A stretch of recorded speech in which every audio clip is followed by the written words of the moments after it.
خلوا بالكم من نفسكم، هكلمكم أول ما أوصل.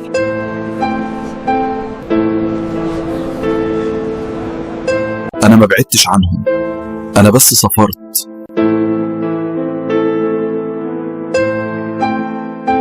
مفيش لحظة بتحصل في مصر وعيني مش معاها هناك. كل حاجة في مكانها، واللي بحبهم قدامي. أنا شايف وسامع ومطمن. الشيخ تك سايب لي عيني في مصر. لو هتسيب أهلك في مصر ركب كاميرات من الشيخ تك وخليك مطمن. ركب كاميرات من عند الشيخ تيك وخلي بالك من اللي بتحبهم. كلمنا دلوقتي على 01009 63 48 3.